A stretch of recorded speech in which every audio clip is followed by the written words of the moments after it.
And Q. Welcome to another riveting edition of Risk and Return. I'm Charlie Gasparino, back from Davos, back from the globalist, Mecca, escaped without getting the shit kicked out of me by Jamie Dimon and Larry Fink. I'm here with my partner in crime, the granddaddy of data, Bob Sloan of S3 Partners. And it's great to be home, Bob. I just want you to know that I missed you so much.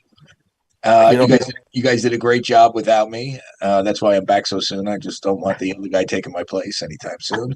Can't have that paycheck.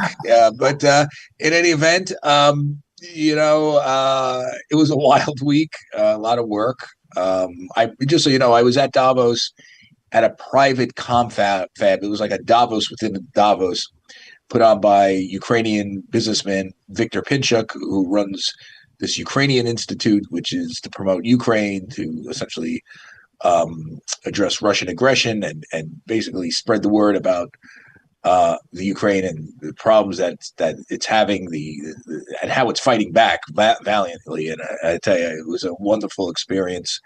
I moderated panels with Niall Ferguson, with top business leaders in Europe and people in the EU.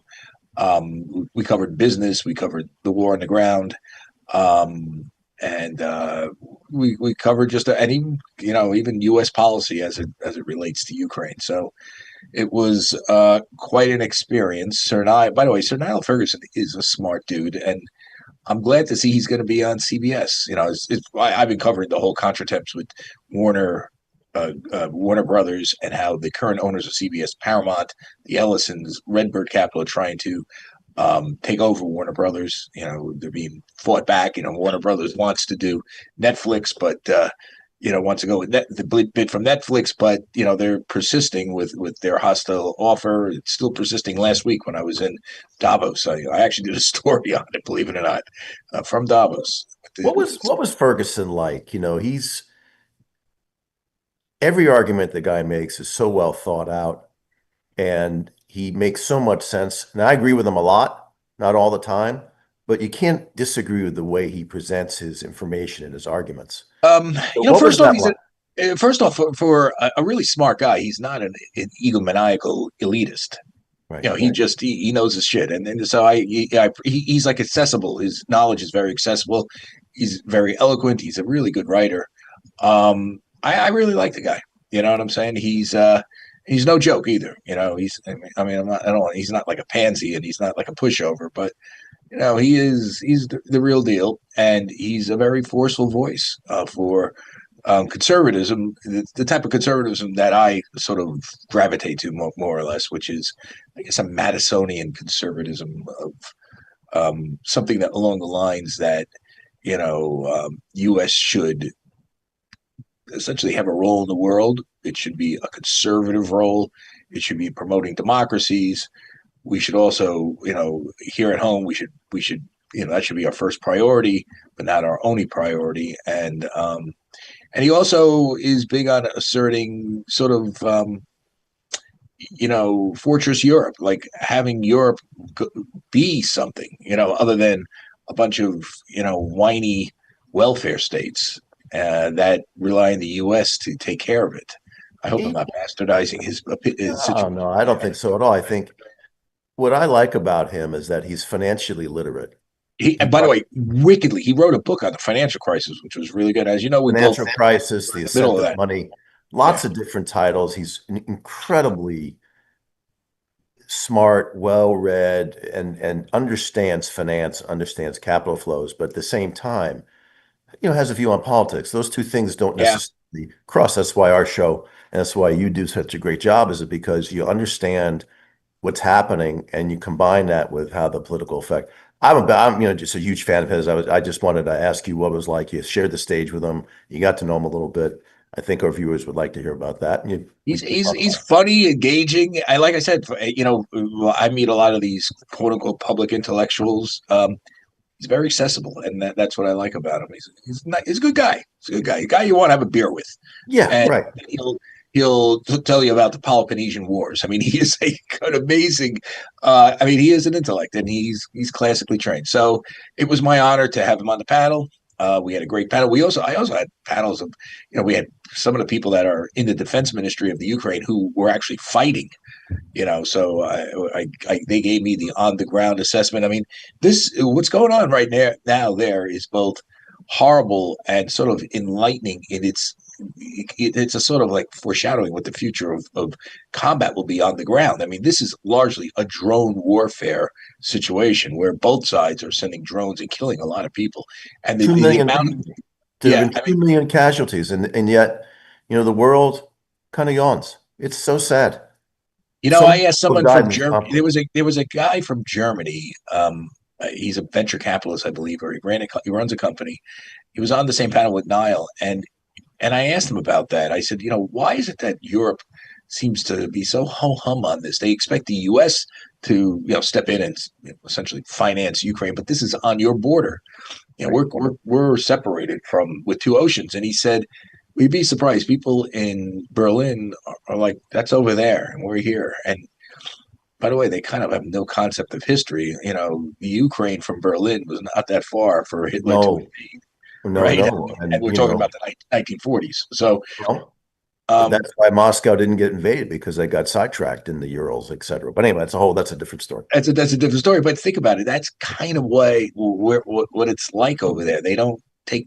You're saying ho hum. They're really ho hum in Europe, which they shouldn't be because it's on their doorstep. But anyway, that's another story. Other than the fact that there is a financial angle here. When that thing gets figured out, BlackRock is in there advising, trying to put together a fund. It'll use Larry Fink, the CEO, probably uses contacts in sovereign wealth funds. So you're talking about the Saudis, Kuwaitis. He's very tight with them to get them to invest in Ukraine.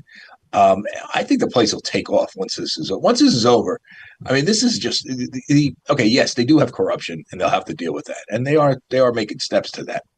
But think about it; it's a really resilient population. They all speak English, and they're all educated. Every Ukrainian I met is wickedly like they're not. There's not an illiterate population. Far from Well, it, you and know, they work like crazy. By the way, the Ukrainians you see here from the U.S. barely on welfare. I mean, like none. When they go to other countries, none. That's why they're loved in these countries they go to because they work. And they don't. They bring their customs, but they're not like they're not like overbearing about like other ethnicities that they when they move into the Muslim population moves into London, it essentially tries to create little Iran or whatever, little Mogadishu. So I'm just saying that this is the real question is once you get this whole thing started, they lost like 20% of the population? Will people move back? I think some will because I think the business environment will be good enough for them to move back. one of the things I don't think people really understand is that Ukraine was one of the world's great centers for computer programming talent. Yeah, There was a lot of outsourcing by US businesses and global businesses, and you would use their technological savvy and the educated population there so that you could get computer programming at, a quarter to half the price of what it would cost you to do it here. So it doesn't surprise me that the the prospects, given it's the world's breadbasket as well, with computerized talent, it seems to have morphed into being the specialists and the laboratory for warfare in the world. And that's what happens when you get people fighting for their freedom that also happen to know how to code things really, really well. and let's face it, raw materials.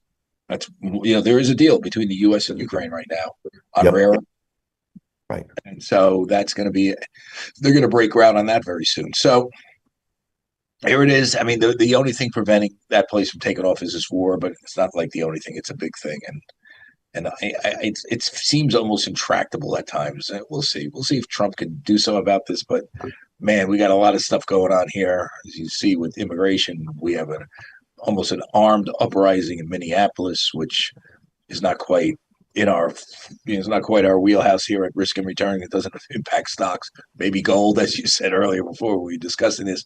But there's a lot going on here that is distracting to the present from figuring that out. But let's get to the markets, Bob, and in your actionable calls. You have this week. You have a bunch of them. And some of them caught my eye, a couple of media companies. Warner Brothers, I saw on your list. I found that interesting. Why don't you start with that? Yeah, as you know, I've been covering this. They're going to be taken over by somebody, you would think. But you're And saying, that's what the short interest is saying, right? So is it?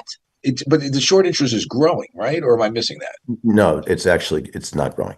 So Okay, that's okay. and Good. Charter Communications is growing, and Warner Brothers is actually Right. covering. So that Okay. means people think that it's going to be a deal, right? Yeah, So there is, and there will be a deal. and there will be a Obviously, deal, one deal or the other. right? So Right. the skeptics are being, I would say, the skeptical bets have dropped by like 40%. So Interesting. I people mean, it's think, either it'll be Netflix, or if Paramount prevails, which they think they will. I mean, who knows? It'll be them. There is a regulatory issue here, which maybe the short interest is not taken account of. This thing, if Netflix doesn't, let's just say Trump fights the Netflix bid, they go to court and they lose, which they could lose. yeah, Because you're layering the number one and number three, Netflix and Warner with HBO Max, number one, number three streamer, and then it gets blocked in Europe. Which I'm told, if it's blocked in Europe, and they're even more sticklers on antitrust, if it they gets are. blocked in Europe, it can't happen here. Man, that short interest should be higher. I guess they're discounting that. Well, or they think that Paramount will win, right? So Or Paramount will come in and save them. But suppose yeah, Paramount says, "Hey, we don't want to spend the money now. It's not worth it." it's just the short interest is telling you there's a deal. It doesn't tell you which suitor will win, but Right. it tells you the market thinks there's going to be a deal. So that's clearly out there. I'm just thinking, like, just as a play, if this thing runs into regulatory headwinds, Well, short then you see interest. short interest rise, right? I think you're right. I think if Netflix actually is declared it's officially over, right? Yeah. Paramount backs out. You would see net. I think people would take that bet that eventually um, regulatory pressure would probably unwind the deal. I think you Yep, see a just lot just of just something. I'm not telling people what to do. Just something to be, because I'm immersed in this story and I know all the ins and outs. A lot of these stocks I don't. I saw Charter. Charter just is a shit show, isn't it? I mean, am I missing something? it is. No, there's an overall story, right? Which is that, Nasdaq gains are up for the year. And what we're seeing is generally short interest rising with, the markets rise. There's a lot of money being put to work. And we're going to get to this later in the show. Show you that, hedge fund assets have grown from 4 trillion to 5 trillion in almost a little over a year. So That's a lot. it's a lot, right? So you have inflows, leverage, and positive returns. People are exposed. They have money to put to work. They're putting that money to work, but they also have to hedge it out. So you're seeing short interest rise as well as assets being put to work. Gross exposure keeps going higher and higher.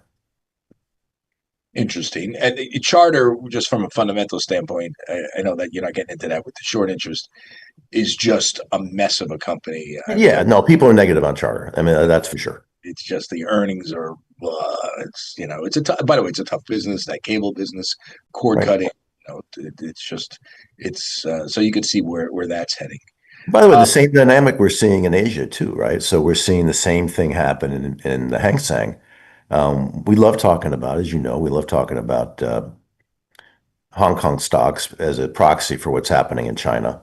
I love that the New York Times, by the way, I love that you posted that because it's so true. They listen to this show, then 7 days later they go to their editor and pretend that they're really smart, and then they go copy our stuff, and then Either they that, on but the just front to page get, of the New York Times and other papers too. But we or, look, or just to be fair to them, maybe great minds think alike, and we're greater because we thought of it first.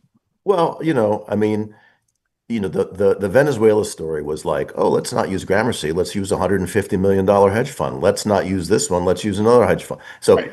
your Don Rowe Doctrine story, which we broke here in August, which we had a follow-up show in the beginning of the year because of what happened in Venezuela. Um, a lot of the data here foreshadows headline news. And what's so surprising to me is how delayed it is. We live in an instantaneous world, and yet we'll be talking on this show a month ago. And then it shows up. So information is unevenly, the speed is uneven. That's why data is so important, because it gives you a real insight into what will eventually be exposed to everybody. And it's also not biased, really, in a sense, right? I mean, it's not through the filter of anybody's. I mean, we Oh, filter it a little bit, but I don't want, I rarely correct you. It's yeah, not biased one iota. I We know. don't I'm only care saying it's one biased because iota. sometimes We don't sometimes care. we We don't don't care, care. but Up or down.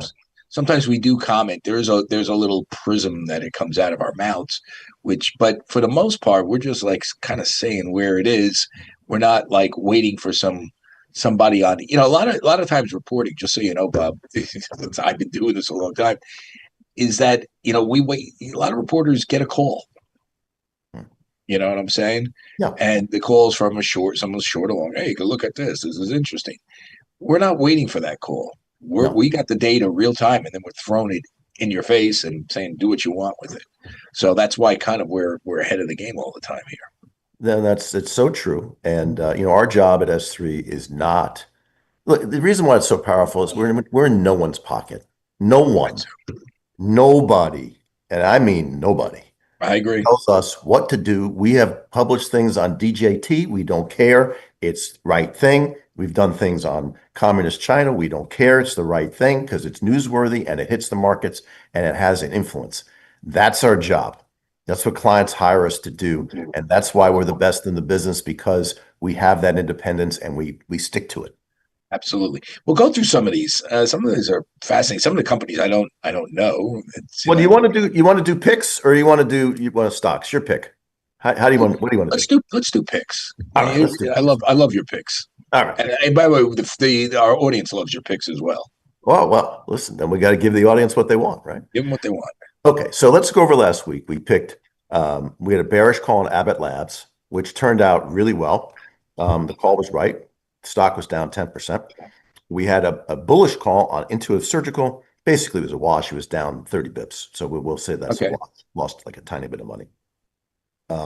This week, we have three bearish picks. Okay. We have KLA, which basically think about it as a monitoring system for semiconductor manufacturing. It's a very large stock. It's a $213 billion stock.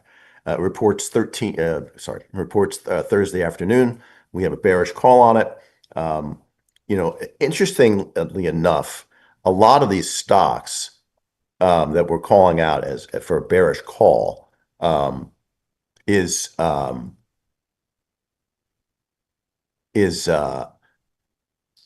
the short interest is down going into the earnings. So we have a short, yeah. So you would think you would think that short interest down going into an earnings call would say, oh, okay, that's probably bullish. Actually, each stock has its own pattern and rhythm. And so what we've seen with KLA, American Express, and Dow, we're all bearish this week, and we've had the same pattern, which is you have declining short interest coming into an earnings print. Generally, that is a bearish signal for the stocks, and we'll see how it plays out. American Express reports Friday morning, and Dow is tomorrow morning. So those are our picks for the week. And going forward, what do we got? Well, we got a couple of different stories that I think are pretty interesting. One that's gotten a lot of coverage has been SanDisk, which they're the designer of flash memory, Yeah. and a lot of sentiment has improved around the memory cycle, but we're seeing a lot of short interest add to positions in this stock. So that's a really interesting. We see the graph here, and you can Go. see, yeah, you can see people What are. do you think? What do you think is pushing that? Well, it's just skepticism on how durable this recovery is. Oh, interesting. You see the stock price flash up, and you have a huge amount of shorting, right? And this is, by the way, not notional; it's by number of shares. So that caught our attention. It's gotten a lot of It's got a lot of press, a lot of people writing this up because it's such a famous stock. I mean, it's basically um, hyperscalers to smartphones use this company, and so it's almost an advanced ant to what's happening in the technology world. The second one is GameStop.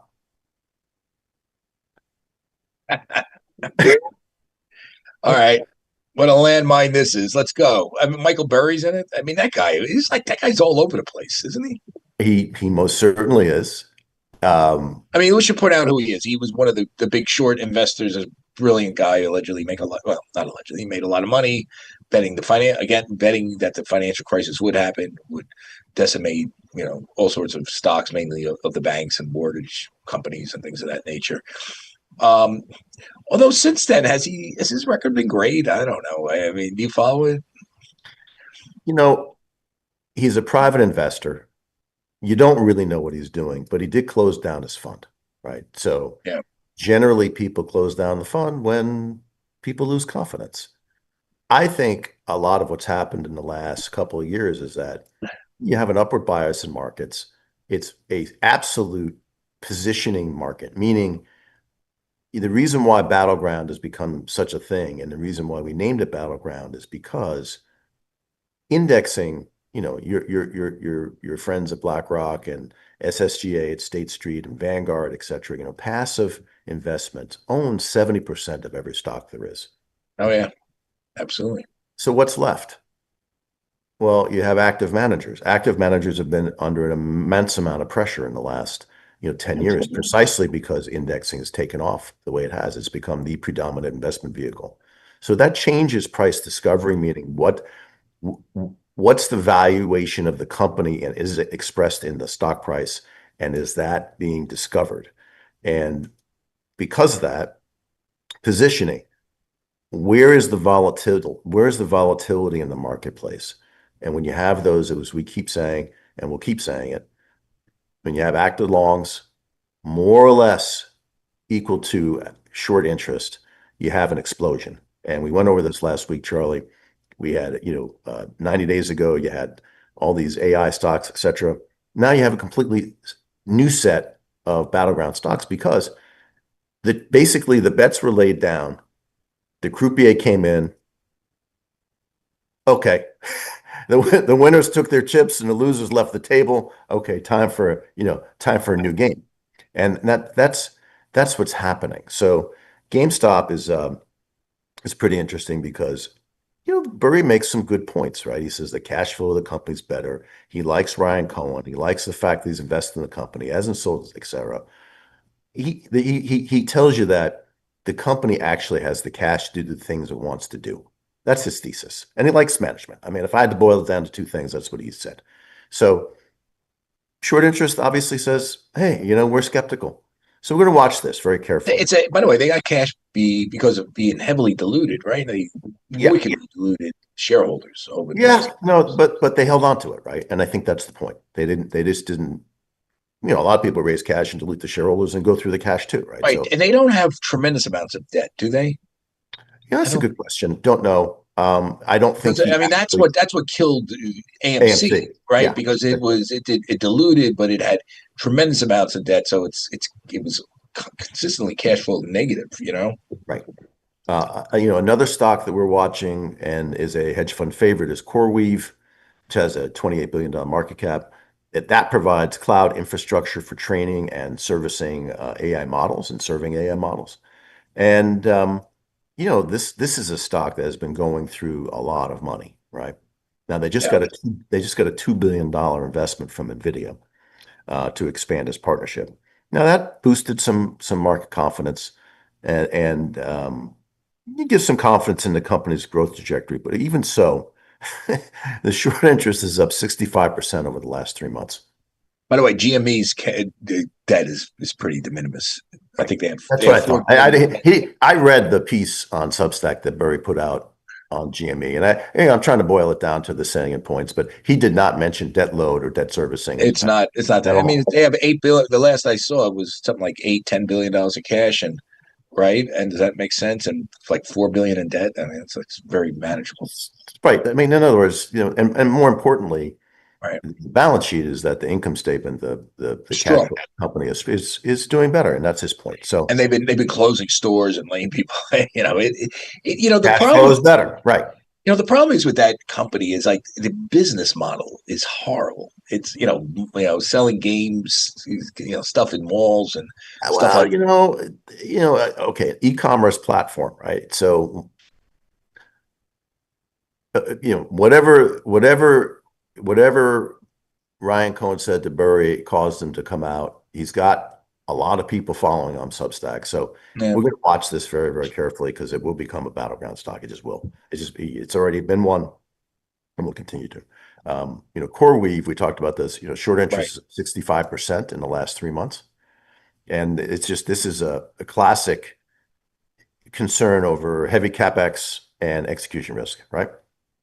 The stock is up 13% on the NVIDIA investment news, but it's still down 24% over the last 3 months. And you can see it in the chart. You can just see how crazy the price action and shortages that moved uh, uh, uh, together. So that's another interesting stock. Then there's a German stock, which we found that is fascinating because we started the show talking about Ukraine and defense and Right. increased defense spending in Europe.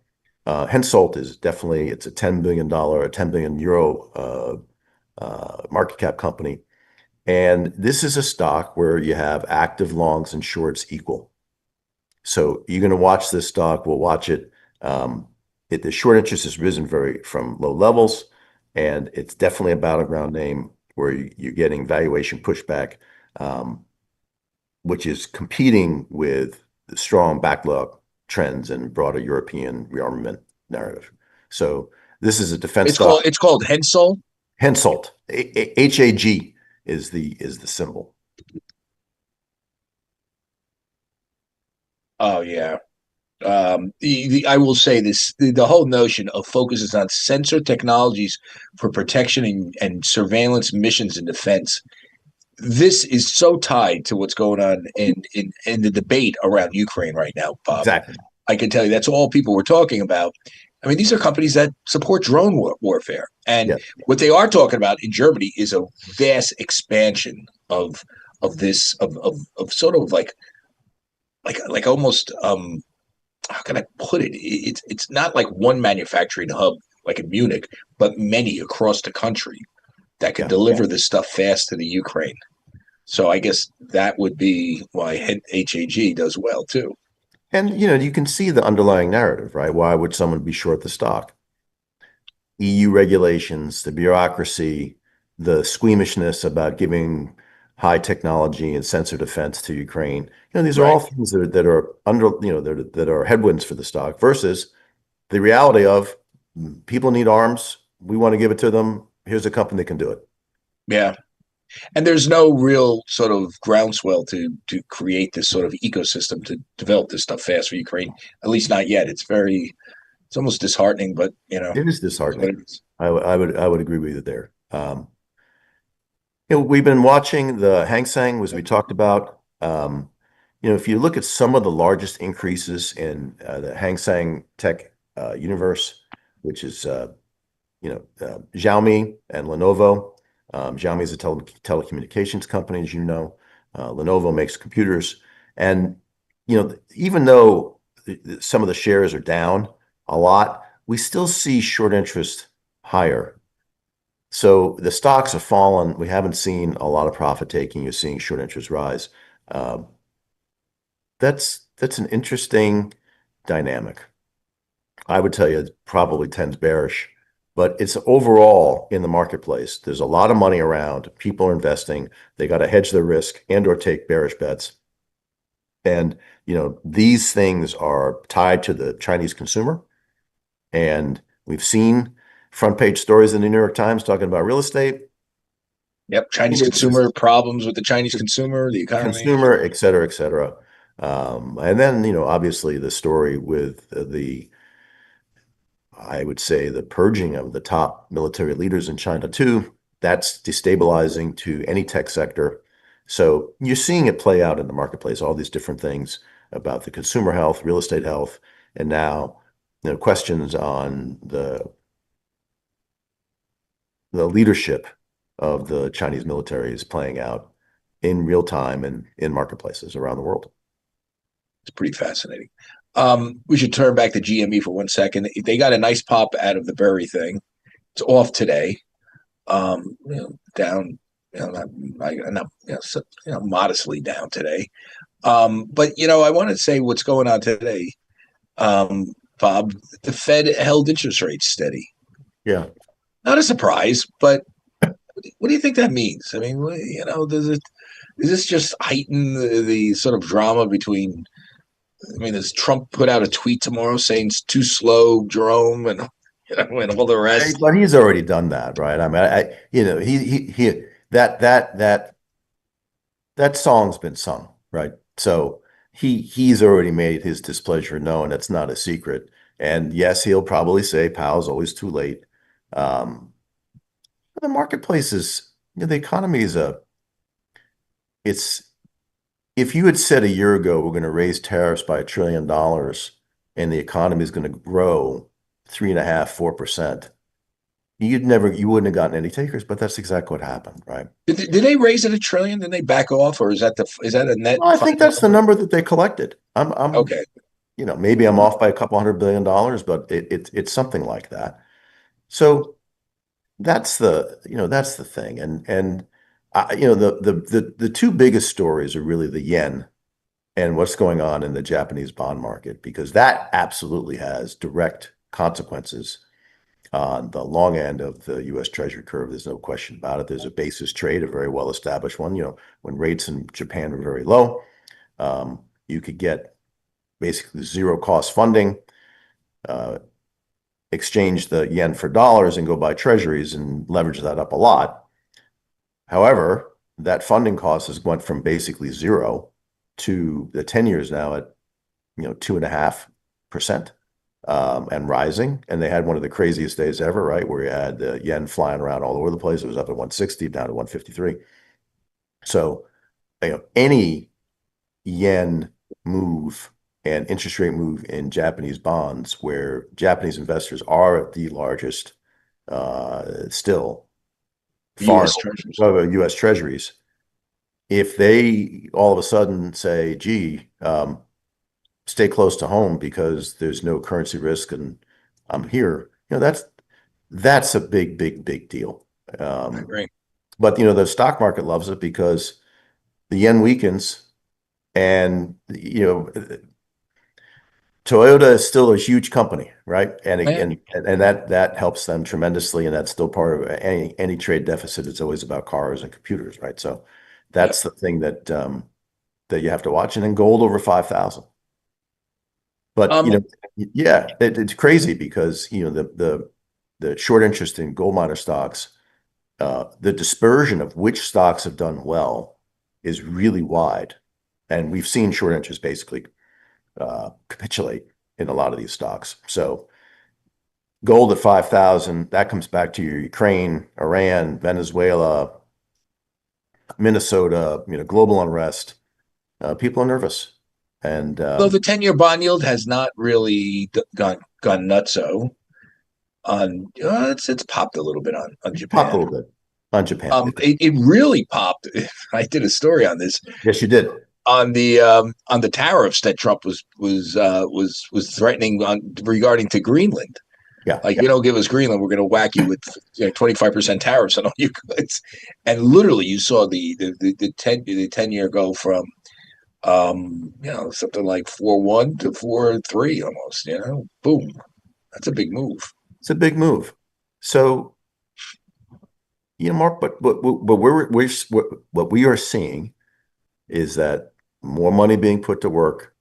People are investing in these markets despite all of the static and the geopolitical potential for real instability, right? Not isolated instability. Interconnected instability is something that's what the price of gold is telling you, is that we're getting closer and closer and closer. At least that's what the markets are saying. to an interconnected instability. And to your point, Europe views Ukraine and Russia as a isolated instability, right? Venezuela is an isolated instability. Iran, still, it drives me crazy that we have people that have sacrificed everything, many, many, many tens of thousands of citizens, and yet we get just that. We get silence. Well, you never know. It might change this weekend. We do have aircraft carriers And I'm going. not talking about attack because we talked about this on the show, and you said, "Do you think you attack Iran?" And I said, "Not right now." Um, but that doesn't mean, we are obviously posturing, thinking about doing Right. something maybe.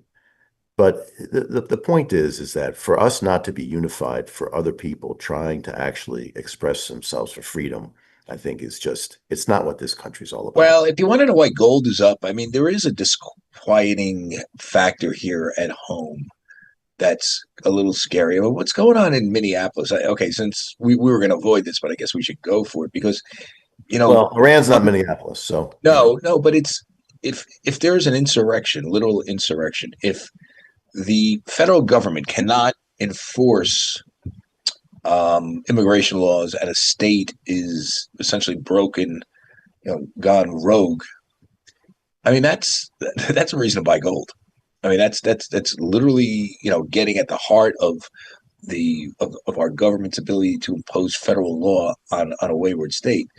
And to me that does strike as instability in why you might buy gold. It's just, to me, it's a scary proposition. We'll see. Trump, that's one of the problems with what's going on in Minneapolis. I mean, it is.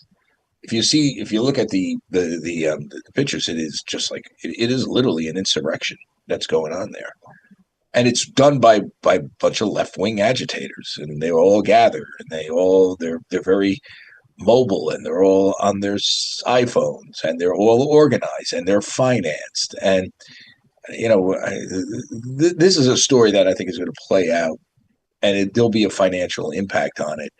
More, and I think it's going to take a while to like really seep into the market's consciousness as it relates to gold. I think that's the real way it'll relate. I don't think it's going to impact stocks. I don't think, but it'll have well, an. I mean, part of this, Charlie, let's connect the two in a little bit. Since you went there, I'll go there a little bit, just a hair. Right? Okay.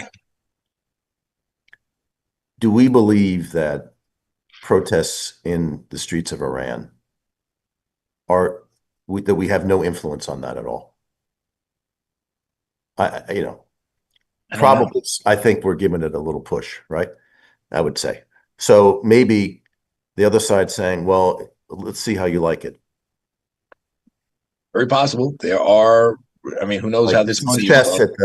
at the Mr. Spock level, right? It's a four-dimensional Yeah. game. Even though we're talking about one protest against the imposition of U.S. law when it comes to illegal immigrants, and the other protest against a tyrannical, insane regime. But that's a whole other story. But you're right. They're both sides are playing If pool.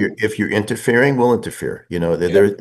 And I'm not saying I know that to be the fact or truth, but it makes sense that if I'm a regime under threat, that's what I would try to do. And you have a lot of, you have migration, which is not immigration. You have folks that no doubt are in the country that shouldn't be here, probably, taking direction from Who something knows? somewhere else. That's right. So we'll see.